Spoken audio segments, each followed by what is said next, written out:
नमस्कार विद्यार्थियों, आज हम खजुराहो से संबंधित मंदिरों पर अध्ययन करेंगे। ठीक है, इसमें खजुराहो मंदिर सीरीज में हम लोग देखेंगे कि कौन कौन से मंदिर जो खजुराहो मंदिर स्थापत्य में सम्मिलित किए जाते हैं, खजुराहो में कौन कौन से मंदिर मिले हैं, उनका स्थापत्य क्या है, उनका प्रारूप क्या है एवं परिवर्तन क्या है। जैसे कि आप लोग जानते हैं, खजुराहो में वर्तमान में 25 से अधिक मंदिर प्राप्त हुए हैं, सुरक्षित हैं, और मूलतः तो वहाँ 85 मंदिर थे, लेकिन वर्तमान में केवल 25 मंदिर हैं, जिसमें से कम 10 या 12 मंदिरों का हमें अध्ययन करना है। इसलिए एक लेक्चर में इन सभी को सम्मिलित करना बहुत मुश्किल था, इसलिए हम लोग इसमें सीरीज चलाएंगे, खजुराहो मंदिर सीरीज, जिसमें सबसे पहले उनका प्रारूप और परिवर्तन देखेंगे मंदिरों का। उसके बाद में मंदिर स्थापत्य की चर्चा करेंगे। उसके बाद हम लोग एक एक मंदिर का विस्तृत अध्ययन करेंगे, उसके स्थापत्य को समझेंगे। ठीक है, तो खजुराहो के बारे में आप समझ लें, खजुराहो जो छतरपुर जनपद में स्थित है, ठीक है, मध्य प्रदेश में है ये। तो खजुराहो में जो मंदिर मिले हुए हैं, वो मंदिर एक शिवसागर झील थी, उस झील के चारों ओर मंदिर बने हुए थे, समूह में मंदिर मिले हुए हैं। कुछ मंदिर देखिए यहाँ मिले हुए हैं, ये एरिया है, ये वेस्टर्न ग्रुप ऑफ टेम्पल कहलाता है। यहाँ टेम्पल बने हुए पिक्चर देख रहे हैं आप लोग, ठीक है। ये कुछ मंदिर यहाँ प्राप्त हुए हैं, ये ईस्टर्न ग्रुप ऑफ टेम्पल्स कहलाता है।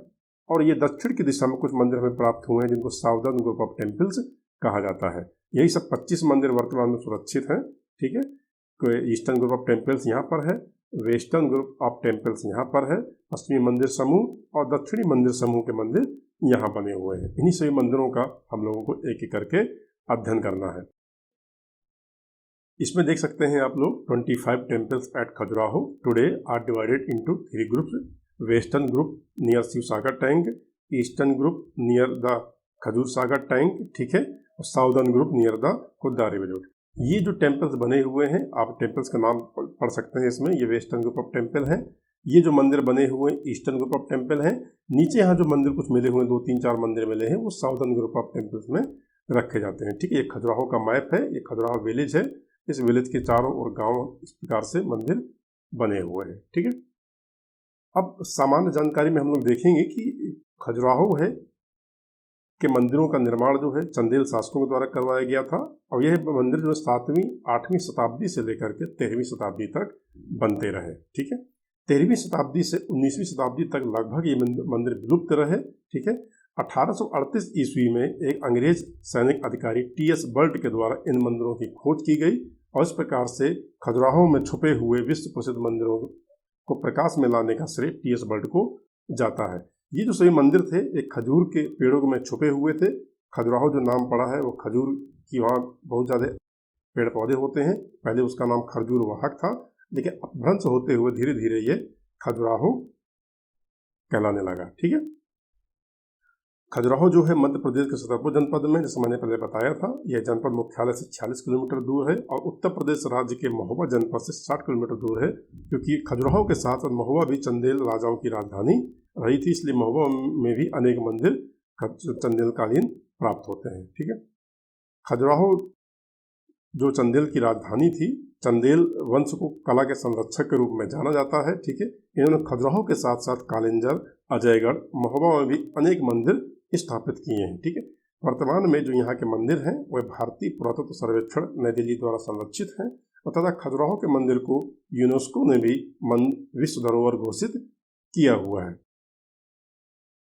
जो हमें साहित्यिक साक्ष्य मिलता है चंद्रप्रदायकृत पृथ्वीराज रासो में के महोबा खंड में हमें जानकारी मिलती है कि यशोवर्मन ने खजुराहो में आकर के 85 मंदिर स्थापित करवाए थे, लेकिन वर्तमान में वहां पर केवल 25 मंदिर सुरक्षित प्राप्त हुए। कुछ मंदिरों के हमें खंडहर प्राप्त हुए हैं, साक्ष्य प्राप्त हुए हैं, इसलिए जानकारी होती है कि ये मंदिर और भी ज़्यादा रहे होंगे, लेकिन वर्तमान में 25 मंदिर हैं जो पूरी तरह से सुरक्षित हैं, ठीक है। और चंदेल शासकों की एक खास बात यह रही है कि इन्होंने सभी धर्मों के मंदिरों को प्रशय दिया है। जो 25 मंदिर मिले हैं, उनमें से कुछ मंदिर शैव के हैं, कुछ वैष्णव संप्रदाय के हैं, कुछ शाक्त संप्रदाय के हैं, और कुछ जैन धर्म से संबंधित है। इसके साथ ही वहाँ पर बौद्ध मंदिर होने के भी साक्ष्य प्राप्त होते हैं। लक्ष्मण मंदिर के पास से एक बौद्ध मूर्ति मिली हुई है। इसी प्रकार महोबा से भी कुछ बौद्ध मूर्तियाँ मिली हुई हैं। इस प्रकार हम लोग चंदेलों को धार्मिक सहिष्णु मानते हैं। इतिहास में धार्मिक सहिष्णुता के लिए चंदेल प्रसिद्ध है, ठीक है। और जो खजुराहो के जो मंदिर बने हैं वो उत्तर भारत की नागर शैली के सर्वोत्तम उदाहरण हैं। ठीक है, जो नागर शैली के मंदिरों की अगर सर्वोच्च डेवलपमेंट हमें देखना है, विकास देखना है, तो हम उसके लिए खजुराहो के मंदिर को देख सकते हैं। खजुराहो के मंदिरों के लिए अलग से शैली भी करते हैं कुछ इतिहासकार, तो जेजाक भुक्ति शैली या खजुराहो शैली के नाम से भी जाना जाता है, लेकिन प्रमुखता यह क्षेत्रीय विशेषता है, लेकिन मुख्य रूप से ये नागर शैली के सबसे अच्छे मंदिर माने जाते हैं। आप देख सकते हैं यहाँ पर कि ये जो 25 मंदिर हैं, इन 25 मंदिरों में जो 10 मंदिर हैं वो विष्णु के हैं, ठीक है, या उनके अवतारों संबंधित हैं। 8 मंदिर जो हैं वो भगवान शिव से संबंधित है, शिव संप्रदाय संबंधित है। एक मंदिर सूर्य से संबंधित है, चित्रगुप्त मंदिर है जो सूर्य देवता का मंदिर है। एक मंदिर 64 योगिनी जो है शाक्त संप्रदाय से संबंधित है, ठीक है। अब 5 जो हैं वो जैन दिगंबर से या जैन मंदिर से संबंधित है। जो जैन टेम्पल है वो तीर्थंकर आदिनाथ, पार्श्वनाथ और शांतिनाथ को समर्पित है, ठीक है। अब बात करते हैं जो 25 मंदिर प्राप्त हुए उनके विभाजन की। यहाँ पर मुख्य मंदिरों की बात की गई है, ठीक है। तो अध्ययन के दृष्टिकोण से, पर्यटन के दृष्टिकोण से और स्थानीयता के दृष्टिकोण मतलब क्षेत्रीयता के दृष्टिकोण से इन मंदिरों को 3 समूहों में बांटा गया है। पहला है पश्चिम मंदिर समूह, जिसमें 64 योगिनी मंदिर, लालगुआ मंदिर, कंदरिया मंदिर, विश्वनाथ मंदिर, लक्ष्मण मंदिर, देवी जगदम्बी मंदिर, चित्रगुप्त मंदिर, पार्वती, वराह और मतंगेश्वर मंदिर सम्मिलित किए जाते हैं। इसके बाद आता है पूर्वी मंदिर समूह, इसमें ब्रह्मा मंदिर, वामन मंदिर, जावेरी मंदिर, घंटाई मंदिर, आदिनाथ, पार्श्वनाथ और शांतिनाथ मंदिर जो है सम्मिलित किए जाते हैं। इसके बाद आता है दक्षिणी मंदिर समूह, जिसमें दूलादेव टेम्पल, जतकारी अथवा चतुर्भुज मंदिरों को सम्मिलित किया जाता है। ये जो डिवीजन दिखाया गया है ये अध्ययन और पर्यटन के दृष्टिकोण से है, पश्चिम मंदिर समूह, पूर्वी मंदिर समूह और दक्षिण मंदिर समूह। अब जो अगला डिवीजन है, ये अगला डिवीजन जो है, विभाजन है, ये विकासानुक्रम के दृष्टिकोण से कि मंदिरों का विकास कैसे हुआ, पहले मंदिर कौन बना, फिर कौन बना, फिर कौन बना, इस प्रकार से सर्वोच्च जो चरण है वो कैसे पहुंचा। इसमें कुछ मंदिर हैं जो प्रारंभिक चरण के हैं। प्रारंभिक चरण में भी बिगिनिंग टेम्पल और डेवलप टेम्पल में डिवीजन किया जाता है। बिगिनिंग टेम्पल में लालगुआ मंदिर और ब्रह्मा मंदिर आता है और डेवलप्ड टेम्पल में मतंगेश्वर मंदिर को रखा जाता है। सेकेंड जो स्टेप है द्वितीय चरण में है, बिगिनिंग टेम्पल में लक्ष्मण मंदिर रखा जाता है और डेवलप्ड टेम्पल में कंदरिया महादेव मंदिर को रखा जाता है और परवर्ती चरण में दूलादेव टेम्पल रखा जाता है। अब ये मंदिर हम लोग देख सकते हैं, ये प्रारंभिक चरण की यहाँ बात की जा रही है। ये प्रारंभिक मंदिर है, ब्रह्मा मंदिर, लालगुआ मंदिर। देख सकते हैं कितने साधारण मंदिर हैं ये, केवल सिंपल एक गर्भगृह बना हुआ है, इसके अंदर आगे मंडप रहा होगा लेकिन वर्तमान में शायद ये खंडित हो गया है, ठीक है। ये इसका शिखर, ये शिखर जो है, इन शिखर को फामसन शिखर कहा जाता है। ये यहाँ पर इस समय गर्भगृह में मिल रहे हैं, लेकिन जब सेकेंड स्टेप में चरण में जाएंगे हम तो ये जो फामसन शिखर है वह मंडप में मिलने शुरू हो जाते हैं, ठीक है।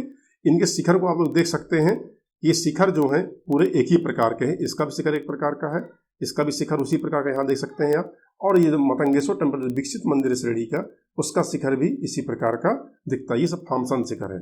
यहाँ एक जाली नुमा गवाक्ष बना हुआ है, देख रहे हैं आप, ठीक है। इसमें कोई गवाक्ष नहीं है, लेकिन यहाँ जाली नुमा गवाक्ष तीनों ओर बने हुए हैं। ये प्रवेश द्वार है गर्भगृह का, ठीक है। ये लिंटेल है, उतरंग है, सिरदल है, ये द्वारपक्ष है और ये उतरंग है, ये यहाँ पर ललाट बिंब है, ठीक है। इस प्रकार से मंदिर को ये स्कंद है, ये आमलक है और ये कलश है। यही डिवीजन यहाँ देख सकते हैं आप मंदिरों की विशेषताएं। इन मंदिरों में देखो एक ही प्रकार का ये कटान टाइप का मिलता है यहाँ पर, ठीक है। ये बिल्कुल साधारण मंदिर है। इसका अगला जो डेवलप्ड मंदिर है इस श्रेणी का वो मतंगेश्वर टेम्पल है। मतंगेश्वर टेम्पल खजुराहो शैली का मात्र एक ऐसा मंदिर है जिसमें पूजा अर्चना की जाती है। अब इस मंदिर में देख सकते हैं, ये मंदिर जो है फामसन टाइप का शिखर है इसका, ठीक है। यहाँ पर जो जाली नुमा गवाक्ष बनाए गए थे, ये गवाक्ष बिल्कुल यहाँ ओपन है, मतलब इनको कच्छासन के रूप में हम लोग देख सकते हैं, जिस प्रकार से सेकंड स्टेप में मिलेंगे हम लोगों को, ठीक है। उस प्रकार के तीनों ओर ये गवाक्ष, ओपन गवाक्ष बने हुए हैं और ये मंदिर ऊंचे जगती और ऊंचे अधिष्ठान पर निर्मित है। ये जाने के लिए सोपान बने हुए हैं और ये वापस आने के लिए सोपान बने हुए हैं। इस मंदिर में एक विशाल योनिपट्ट है और योनिपट्ट के ऊपर एक विशाल शिवलिंग की स्थापना की गई है। इसका योनिपट जो है पूरे गर्भगृह को घेरे हुए है। अभी हम जब इसके बारे में विशेषता आगे पढ़ेंगे तब वहाँ पर इसकी विशेषताओं को दृष्टिकोण से देखेंगे। विशेष से ये मुखमंडप छोटा सा बना हुआ है, ठीक है, ठीक है। यहाँ पर अंतराल है, ये इसको सुकनास बोला जाता है, ठीक है। और ये शिखर है, इसका शिखर यहाँ से पूरा लिया हुआ है। और ये जो कच्छासन का शिखर है जो यहाँ बना हुआ है, इस तरफ ये पीछे है और उस तरफ ये भी कच्छासन का है, लेकिन ये सुकनास है, इसको ध्यान देना है आपको, ठीक है। ये प्रथम चरण की चर्चा है। प्रथम चरण में ध्यान रखना है आपको, फामसम टाइप का शिखर मिलता है, साधारण मंदिर मिलते हैं, ब्रह्मा और लालगुआ मंदिर प्रारंभिक श्रेणी के हैं, और उसका डेवलप्ड जो मंदिर है वो मतंगेश्वर टेम्पल है, ठीक है। अब इसके बाद में जब अगले चरण में जाएंगे हम द्वितीय चरण में, तो इन मंदिरों को आप देख सकते हैं कितने खूबसूरत मंदिर है, कितने साफ और स्वच्छ बने हुए हैं, ठीक है, और कितनी तकनीक से इनको बनाया गया है। अब द्वितीय चरण के जो प्रारंभिक मंदिर हैं उसमें हम लोग लक्ष्मण मंदिर को सम्मिलित करते हैं। ये प्रारंभिक मंदिर है, लक्ष्मण चरण के ये फ्रंट है और ये बैक है, ठीक है। ये विकसित मंदिर है इस श्रेणी का, कंदरिया महादेव मंदिर है, ये साइड से है और ये फ्रंट से है। इसमें आप लोग देख सकते हैं प्रारंभिक श्रेणी के जो मंदिर हैं, ये मंदिर ज़्यादातर पंचायतन शैली के हैं। पंचायतन शैली का मतलब एक जगती के ऊपर मुख्य मंदिर के अतिरिक्त चारों करणों में एक एक लघु देवालय या सहायक देवालय बने होते हैं। यहाँ देख सकते हैं आप लोग, ये लक्ष्मण मंदिर है। अब ये शिखर देखिए, ये वाला, इस प्रकार का शिखर जो है हम लोग को मतंगेश्वर मंदिर में मिलता है। तब ये शिखर फामसन टाइप का शिखर है, इसको फामसन बोला जाता है, ध्यान रखना है आपको, ठीक है। फामसन शिखर हैं वो ज्यादातर नागर शैली के मंडपों में मिलते हैं, ध्यान रखना आप।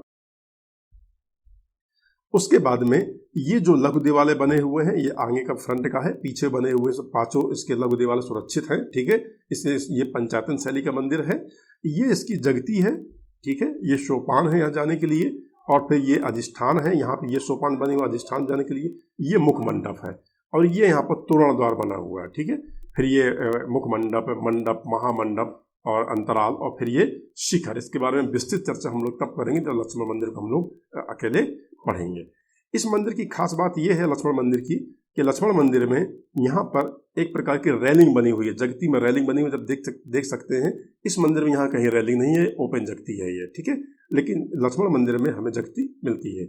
ये पीछे का सीन है, पीछे से आप देख सकते हैं, इसमें इनको कच्छासन बोला जाता है। ये गर्भगृह के पीछे की ओर है और ये साइड की ओर, ये साइड की ओर, इस प्रकार से कच्छासन बने हुए यहाँ देख सकते हैं। ये कच्छासन है और ये कच्छासन बने हुए हैं, ठीक है। गवाच से बने हुए कच्छासन बोला जाता है इनको। यही डेवलपमेंट हम लोग आकर कंदरिया महादेव मंदिर में और देख लेते हैं कि ये मंदिर जो है इससे भी डेवलप्ड मंदिर है, ठीक है। ये देख सकते हैं, ये जगती है, प्लेटफॉर्म बोलते हैं, ठीक है। और ये बेस है टेम्पल का, जिसको हम लोग अधिष्ठान बोलते हैं। ये सोपान गए हैं, अधिष्ठान के सोपान हैं, ये यहाँ तक का ये अधिष्ठान बोला जाता है। इसको वेदी मंदिर भी बोला जाता है, ध्यान रखना है आपको, ठीक है। ये ट्रांसेप्ट बने हुए हैं, ये ट्रांसफर इसलिए बनाए जाते हैं ताकि मंदिरों का जो भार है, विशाल मंदिर बने, इनका भार जो है इसमें डिवाइड हो जाए, ठीक है। समझा गया। ये मुख मंडप है, ये मंडप है, ये महामंडप है और ये अंतराल है, इसको सुकनास बोला जाता है। उसके बाद में ये मुख्य शिखर, ये छोटे छोटे शिखर बने, इनको उरुसरंगे बोलते हैं, ठीक है। ये कच्छासन बने हुए हैं और ये शानदार मंदिर है, क्योंकि शानदार मंदिर में ही गर्भगृह में कच्छासन पाए जाते हैं, ठीक है। यहाँ भी कच्छासन है, इसमें भी कच्छासन है इस गर्भगृह में, इसलिए ये शानदार मंदिर। यहाँ आप देख सकते हैं ये अधिष्ठान के सोपान बने हुए हैं जाने के लिए, और ये जगती में, ये जगती आगे, ये जगती के सोपान यहाँ बने हुए हैं, ठीक है।